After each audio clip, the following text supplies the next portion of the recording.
either riding on the pavement. Young kids, they're growing up in basements. Online, a whole new generation. I'ma make mine, so you better go take it. Always, they need a new replacement. Decentralized, can't contain it. We're changing lives, yeah, upgrading. Call it suicide of the older generation. Di sebuah tempat yang gelap dengan guyuran hujan yang deras, terlihat beberapa penjaga yang mengamankan tempat ini. Di dalam, ada seorang pak tua yang sedang membahas seorang pemuda. Dia sangat kesal karena pemuda itu telah mengambil semua aset dan juga memotong jari-jarinya. Pak tua ini bernama Jin Libong. Dia seorang Grand Master Aliansi Pedagang Besar. Pak tua ini sangat kaya raya. Dia mampu menyewa seorang assassin hanya untuk balas dendam. Pria yang dia sewa kali ini adalah manusia hantu. Dia adalah assassin terbaik yang ada di wilayah Jianghu ini. Kemudian assassin ini meminta sesuatu. Dia minta agar pak tua itu bisa mengatakan tentang karakteristik khusus dari pemuda itu. Seperti misalnya sketsa wajah. Pak tua itu pun menjawab bahwa targetnya memiliki karakteristik wajah yang tampan. Pak tua itu dan juga target bertemu pertama kali di sebuah perjamuan dan itu pun terjadi secara kebetulan. Target memiliki sikap yang baik hati, ditambah dengan pesona serta kecerdasan yang tidak biasa. Meski targetnya berusia 20 tahun, tapi dia adalah pemuda yang seolah-olah tahu akan segalanya. Bahkan informasinya, tidak ada satupun tempat di dataran tengah ini yang belum dia kunjungi. Singkatnya, 2 bulan setelah pak tua ini dan pemuda itu semakin akrab. Pemuda itu pernah menunjukkan kemampuan bela dirinya saat dia sedang dalam kondisi mabuk.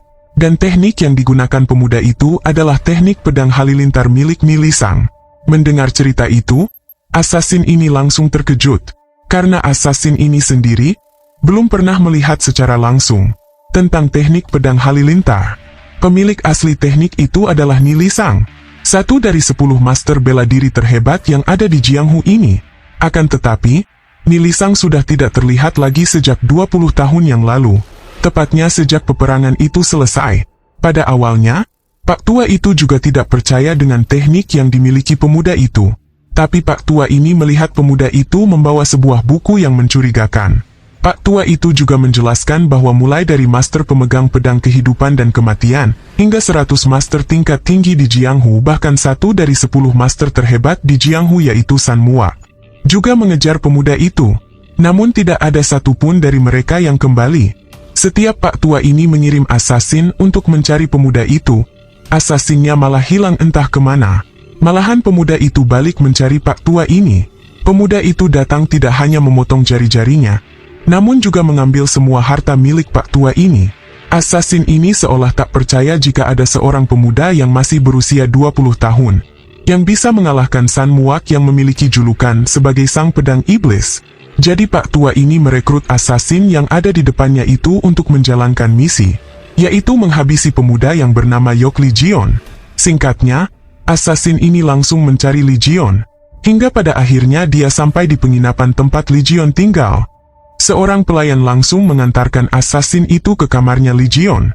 Assassin itu juga mendapatkan informasi tentang Legion, di mana Legion memiliki kepribadian yang hangat, pria tampan dan pandai dalam hal asmara. Terkenal juga sebagai pemuda yang senang mengambil harta orang kaya dengan suatu alasan. Pria yang sering kehilangan uang. Dan yang terakhir adalah, Legion mengikuti turnamen bela diri.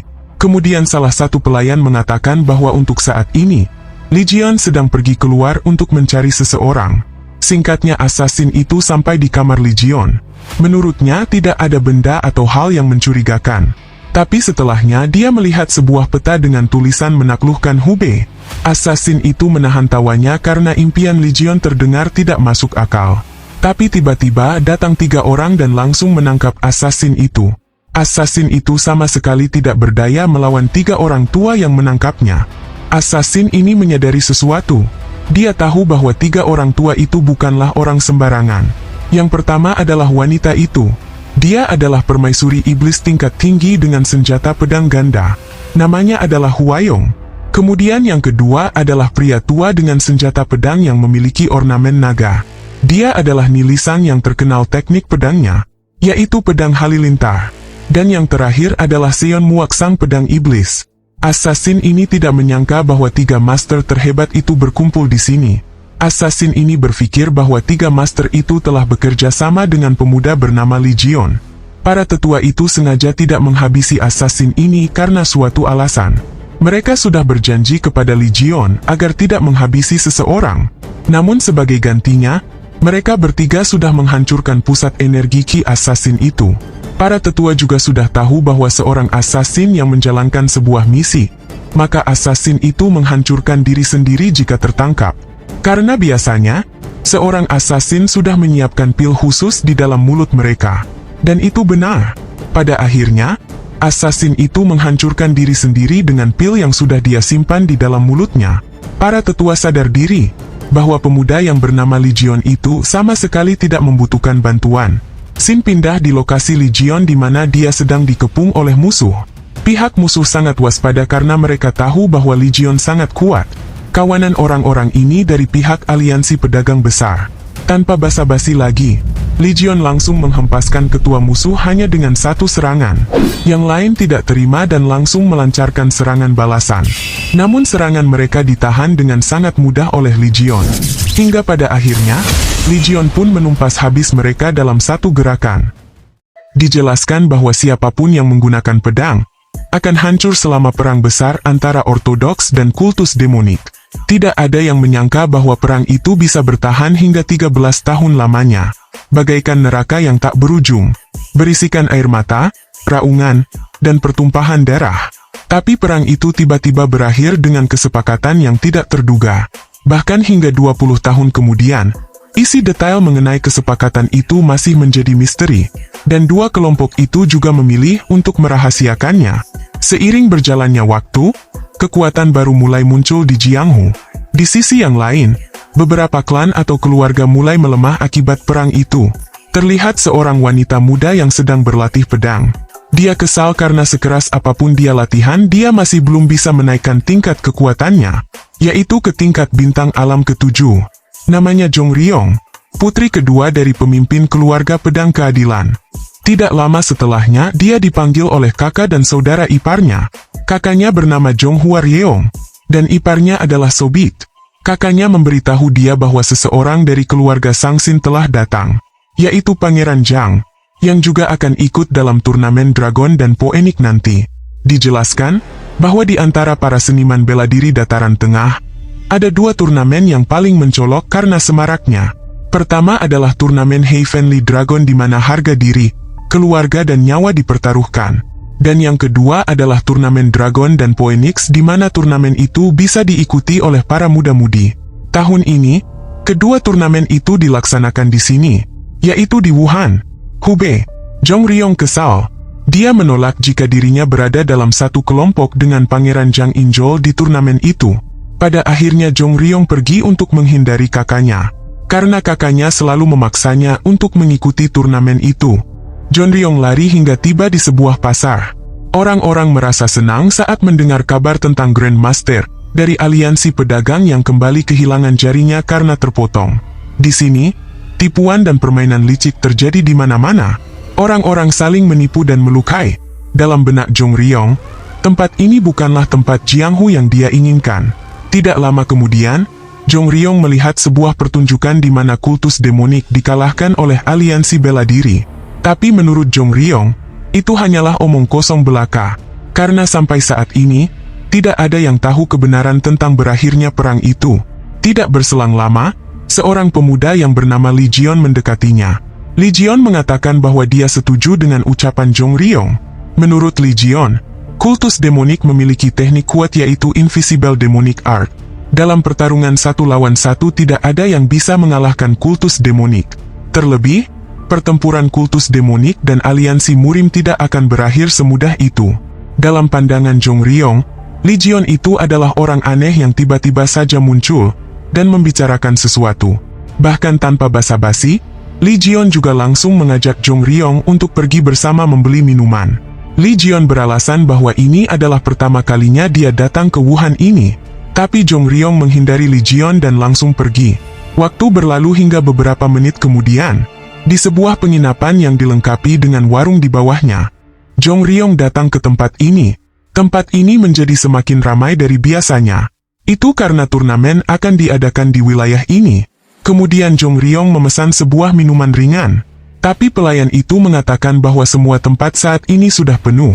Dan satu-satunya tempat yang kosong adalah ruangan spesial, dengan harga yang lebih tinggi.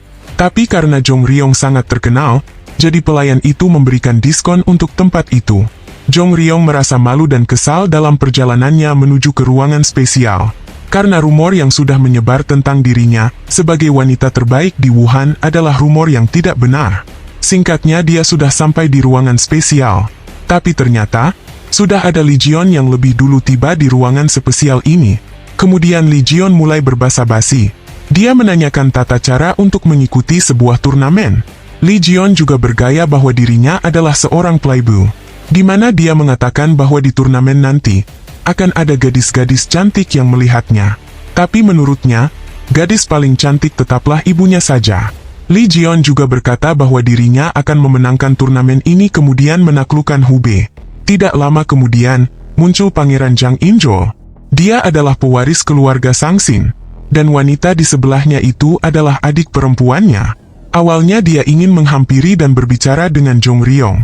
Namun karena dia melihat pria asing yang juga berada di sini, akhirnya dia pun menghampiri pria asing itu, yaitu Lee Jion. Tanpa basa-basi, dia melempar koin emasnya dan menyuruh Lee Jion agar segera pergi. Tapi tanggapan Lee Jion mengejutkan. Bukannya marah, dia malah bilang jika koin yang diberikan itu tidak cukup untuk membayar semua makanannya. Tiba-tiba saja, Jang Injol tertarik dengan senjata milik Lee Jion. Akhirnya Jang Injol mencoba memegang dan mengangkat salah satu pedang itu. Tapi rupanya dia sangat kesulitan. Karena baginya pedang itu terlalu berat sehingga dia tidak mampu menggerakkannya. Khawatir jika dirinya akan ditertawakan. Akhirnya dia pun menggunakan tenaga dalamnya agar pedang itu terangkat. Akhirnya usahanya membuahkan hasil, pedang itu terangkat beberapa sentimeter saja. Kemudian Lee Jion menarik pedang itu dari tangan Jang Injol, dan pedang itu pun langsung pindah di tangannya. Jang Injol kesal karena merasa dipermainkan tapi Jong Ryong langsung menghentikannya. Lalu Jang Injol malah memaksanya untuk berada dalam kelompoknya saat turnamen nanti. Tapi lagi-lagi Jong Ryong menolak dan beralasan bahwa dia sudah satu tim dengan orang lain. Jang Injol pun bertanya tentang siapakah orang yang dimaksud Jong Ryong. Jong Ryong hanya bisa terdiam karena sebenarnya dia hanya berbohong untuk menolak ajakan Jang Injol. Akhirnya Lee Jion maju dan mengatakan bahwa dirinya satu tim dengan Jong Ryong. Kemudian Jang Inhua maju dan berkata, "Apakah kamu tahu siapa lawan bicaramu?" Lee Jion pun menjawab tidak. Dan Lee Jion juga balik bertanya, "Apakah kau tahu siapa diriku?" Dengan santainya, Jang Inhua menjawab, "Tentu saja tidak."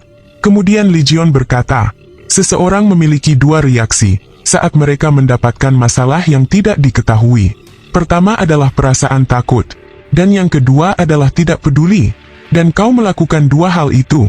Pertama, kau tidak peduli terhadapku karena kau tidak tahu siapa aku. Dan yang kedua, kau berharap agar aku takut terhadap pria itu. Sangat kontradiktif bukan?" Jang Injol kesal dan mengakui bahwa Lee Jion memiliki nyali yang tinggi. Lee Jion pun menjawab bahwa dirinya sangat suka makan. Dan biasanya, orang yang banyak makan maka akan pandai dalam berbicara. Jang Injol semakin kesal hingga keluar uratnya. Tapi Lee Jion berpesan agar Jang Injol tidak merusak meja dan menumpahkan makanannya. Jang Injol tidak bisa berkata apa-apa. Dia pergi dari ruangan ini sambil menahan amarahnya. Sementara Jong Ryong masih fokus dengan meja yang sebelumnya dipegang oleh Jang Injol. Jong Ryong khawatir jika Jang Injol akan balas dendam dan melakukan hal buruk kepada Lee Jion nantinya. Sementara Lee Jion sama sekali tidak peduli dengan pria yang bernama Jang Injol itu.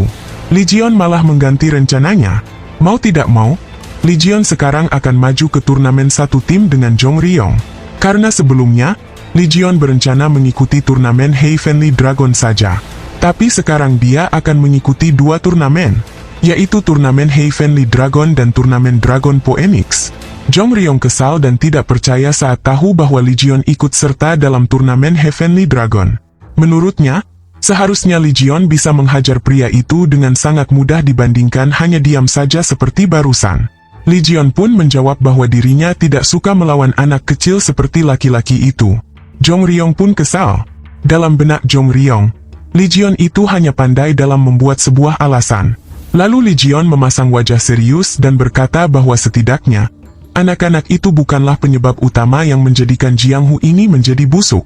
Sin pindah di luar, dengan perasaan yang masih menahan amarahnya. Di saat yang sama juga ingat tentang pedang berat yang tidak bisa diangkat itu. Dalam benak Zhang Inzhou bertanya-tanya, siapa sebenarnya pemuda asing itu? Namun, amarah yang dimiliki Zhang Inzhou sangat besar, sehingga dia melupakan tentang kekuatan Li Jion. Dia hanya fokus untuk balas dendam.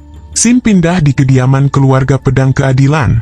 Kakaknya Zhong Ryong yaitu Zhong Huaryeong, memberitahu orang tuanya bahwa adik perempuannya itu menolak ajakan untuk bergabung dengan tuan muda Zhang Inzhou. Dan Zhang Inzhou melampiaskan kemarahannya dengan cara merusak rumah bordil milik keluarga ini. Ibunya Zhong Ryong yaitu An Soai merasa khawatir karena dia tahu bahwa Zhang Inzhou memiliki sifat yang buruk jika membuat masalah dengan mereka. Akhirnya terjadi perdebatan di keluarga ini. Huaryeong bersikeras memaksa adiknya, sementara sang ibu tidak tega membuat Zhong Ryong berkorban terlalu banyak untuk keluarga ini. Lalu sang ayah, dia merasa bersalah karena sudah membuat keluarga ini tidak bisa melawan keluarganya Zhang Inzhou yaitu keluarga Sangxin. Dalam benak sang ayah, seandainya dirinya bisa menguasai Crimson Death Sword Art, maka dirinya bisa membuat keluarga ini menjadi keluarga yang kuat. Tidak lama kemudian Zhong Ryong tiba di rumahnya. Keluarganya menanyakan tentang siapakah pemuda yang ada di sampingnya itu.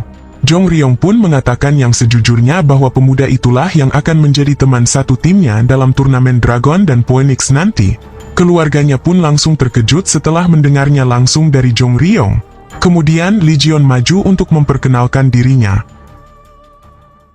Setelah Li Jion menyebutkan namanya, dia pun mengeluarkan sebuah porselin. Kemudian ayahnya Zhong Ryong menawar barang itu dengan harga 150.000. Tapi Li Jion memberikannya dengan harga 120.000 saja. Dalam benak Zhong Huaryeong, pria itu terlihat seperti kekanak-kanakan. Dan dirinya tidak percaya jika pria seperti itu akan mengikuti turnamen bela diri. Kemudian Zhong Huaryeong bertanya dari perguruan mana Li Jion berasal. Li Jion pun menjawab bahwa dirinya tidak memiliki perguruan. Tapi ayah dan ibunya sangat hebat dan berjualan buah-buahan di dekat gerbang Yumen. Sontak hal itu membuat keluarga ini terkejut. Awalnya mereka berpikir bahwa Li Jion berasal dari keluarga dan perguruan yang kuat. Kemudian ayahnya Zhong Ryong bertanya, apakah kamu sudah menguasai seni pedang dan juga seni bilah? Zhong Ryong pun menjawab bahwa dia menguasai keduanya. Ayahnya Zhong Ryong langsung syok. Karena itu adalah teknik sederhana yang biasanya dikuasai oleh preman kampungan, dan hanya sebagai estetika saja. Sebenarnya pertanyaan ini hanya untuk memeriksa apakah Li Jion itu hebat di mata ayahnya Zhong Ryong. Kemudian Li Jion memasang wajah serius dan berkata, sebenarnya aku pandai dalam beberapa hal, dan aku berasal dari keturunan yang sangat kuat. Lalu ayahnya Zhong Ryong kembali bertanya, apakah kamu belajar seni bela diri dari kedua orang tuamu yang menjual buah-buahan itu? Li Jion pun menjawab benar. Ayahnya Zhong Ryong pun kembali syok mendengarnya. Setelah itu, Zhong Huaryeong mendekati Zhong Ryong dan menyuruhnya agar segera minta maaf kepada tuan muda Zhang Inzhou. Karena pria yang dibawa Zhong Ryong itu sama sekali tidak bisa diandalkan. Waktu berlalu hingga malam harinya. Zhong Ryong menuju ke suatu tempat. Tapi dia masih memikirkan sesuatu. Alasan dirinya membawa Li Jion karena dirinya khawatir jika Zhang Inzhou berbuat macam-macam kepada Li Jion. Tidak lama kemudian, dia bertemu dengan Li Jion. Li Jion berkata bahwa dirinya tidak bisa tidur di tempat yang baru ini. Bahkan Li Jion juga memberitahu Zhong Ryong bahwa malam ini dirinya akan menghabisi seseorang. Tapi bagi Zhong Ryong, ucapan Li Jion sangat sulit dipercaya. Baginya itu hanyalah candaan yang sangat brutal. Kemudian Zhong Ryong menanyakan soal orang yang seperti apa kedua orang tuanya Li Jion. Li Jion pun menjawab bahwa ayahnya adalah orang yang mengurus semuanya, dan selalu taat akan aturan. Ayahnya juga memaksa Li Jion untuk menaati aturannya. Kedua orang tuanya melarangnya masuk ke dalam Jiang Hu ini. Terutama adalah ayahnya yang sangat melarangnya. Awalnya, Zhong Ryong berpikir bahwa hal itu wajar karena orang tua pasti akan khawatir jika anaknya masuk ke wilayah yang bukan wilayahnya. Tapi setelahnya Zhong Ryong mendadak terkejut karena Li Jion berkata bahwa orang tuanya Li Jion khawatir kepada Jiang Hu, bukan khawatir kepadanya yang merupakan putranya ini. Lalu Legion mengalihkan pembicaraan dengan bertanya apakah keluarganya Jong Ryong bisa menyiapkan makanan daging untuk esok hari. Jong Ryong pun menjawab, "Berhenti bercanda dan kamu, besok harus pergi setelah kamu sarapan pagi." Legion pun berkata, "Apakah kamu mengkhawatirkanku?" Dengan ekspresi malu bercampur kesal, Jong Ryong menjawab, "Aku tidak mengkhawatirkanmu dan aku hanya khawatir dengan orang-orang yang akan menemuimu besok." Setelah Jong Ryong pergi, Legion mulai menjalankan apa yang harus dia kerjakan. Di sebuah tempat yang entah di mana itu, terlihat kawanan orang yang sedang menyalakan api unggun. Tidak lama kemudian, Legion muncul di situ. Orang-orang yang akan Legion lawan itu adalah sebuah kelompok bernama Dark Hub, tempat yang dikenal sebagai pasar gembala. Orang-orang itu menyinggung Legion dengan sebutan anak kecil. Legion pun membalas ucapan mereka dengan ucapan mati. Mereka pun tidak terima dan langsung mengangkat serta menghunuskan pedang mereka. Tapi Legion berhasil menghindari serangan itu dengan sangat mudah. Bahkan Legion melancarkan serangan balasan yang mengenai perut orang itu. Pada awalnya orang-orang itu mencela serangan Legion yang lemah. Tapi mereka terkejut saat tahu bahwa teman mereka tiba-tiba saja tumbang. Lalu, Legion langsung maju dan mengalahkan mereka semua. Bahkan semua penjaga yang ada di dalam ruangan juga berhasil dia kalahkan. Hingga pada akhirnya dia sampai di ruangan bos. Di ruangan ini, bos atau pria besar itu, ditemani oleh beberapa gadis dan juga satu orang pria yang sedang mengisi air minum ke dalam gelas. Saat masuk ke ruangan ini, Legion menyadari sesuatu. Dia bisa mencium aroma yang tidak biasa. Lalu pria besar itu berkata, "Apakah kamu datang ke sini sebagai tamu? Apa yang kamu cari di sini sampai-sampai membuat keributan?" Legion pun menjawab bahwa dia mencari orang yang paling mahal di tempat ini. Pria besar itu bertanya tentang apakah Legion membawa uang banyak untuk membelinya. Legion pun langsung mengeluarkan sejumlah uang yang diminta oleh pria besar itu. Uangnya sudah pas, tapi pria besar itu melihat kantong lain yang dibawa oleh Legion. Akhirnya pria besar itu menaikkan harganya dan berharap agar Legion juga menyerahkan barang berharga yang lainnya. Tapi Legion langsung menolaknya. Hingga suasananya pun menjadi semakin panas. Pria besar itu menyuruh gadis-gadisnya untuk melakukan sesuatu terhadap Legion. Pria besar itu memanfaatkan para gadisnya untuk menyerang. Teknik yang mereka gunakan ini bisa membuat seorang pria kehilangan akalnya. Teknik itu bernama Illusory Blissful Dance. Tapi Legion sama sekali tidak terpengaruh, sehingga dia bisa dengan mudah menahan serangan yang datang dari arah belakangnya.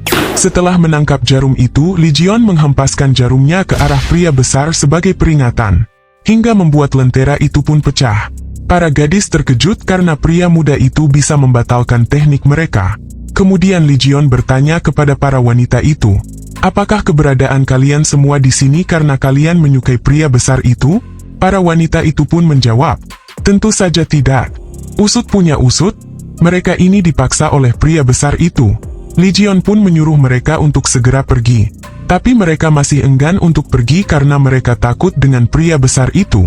Legion memberikan semangat agar para wanita itu pergi dari sini sehingga mereka bisa menjalani kehidupan yang lebih baik. Lalu pria besar itu tertawa dan berkata, "Baiklah, kalian boleh pergi. Tapi setelah aku menghabisi kalian semua." Legion pun berkata, "Jika memang begitu, aku yang akan menghabisimu di sini." Sejenak pria besar itu langsung terdiam. Dia bisa merasakan tekanan intimidasi yang berasal dari Legion. Tiba-tiba saja para wanita itu berterima kasih kepada Legion, dan mereka pun memberanikan diri untuk pergi dari sini. Pria kurus itu tidak menyangka jika bosnya sampai terdiam saat terkena tekanan intimidasi dari pemuda itu. Tidak lama kemudian, pria besar itu marah dan menggunakan kemampuan bela diri spesialnya. Teknik itu adalah Glutonous Emperor's Body Protection Art. Pertarungan pun dimulai. Pria besar itu mendaratkan sebuah serangan. Legion menghindarinya dan mencari peluang untuk menyerang. Tapi pria besar itu kembali melancarkan serangannya. Legion terus menghindar sembari menertawakan pria besar itu. Legion terbang ke atas sambil mengambil ancang-ancang di kakinya. Dan tendangan Legion berhasil mendarat dengan sangat keras hingga membuat pria besar itu langsung terhempas. Pria besar itu masih bisa bangkit kembali. Dia kesal dan mencoba menyerang Legion dengan cara yang lain. Di saat yang sama, Legion memanfaatkan puing-puing bangunan yang runtuh untuk menyerang. dan serangan Legion melaju sangat cepat hingga mengenai lengan pria besar itu.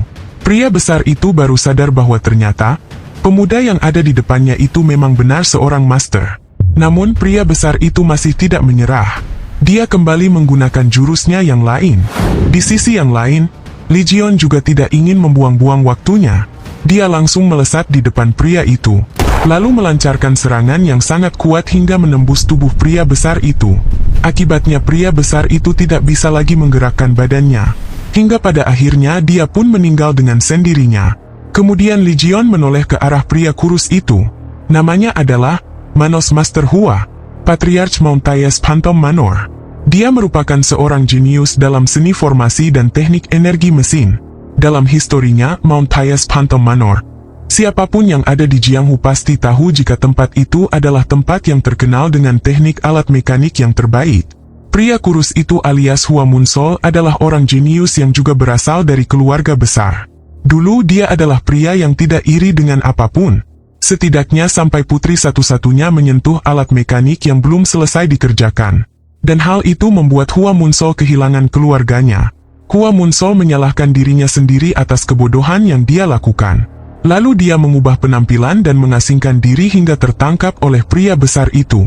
Kembali ke masa sekarang di mana Hua Munsol tidak pernah menyangka jika akan ada seorang pemuda yang menyelamatkan meski sama-sama tidak saling kenal. Tapi baru kali ini ada seseorang yang mengatakan bahwa Hua Munsol adalah orang dewasa yang baik. Dan orang itu adalah Legion. Lalu Hua Munsol tunduk dan langsung memberi salam kepada Legion sebagai master barunya.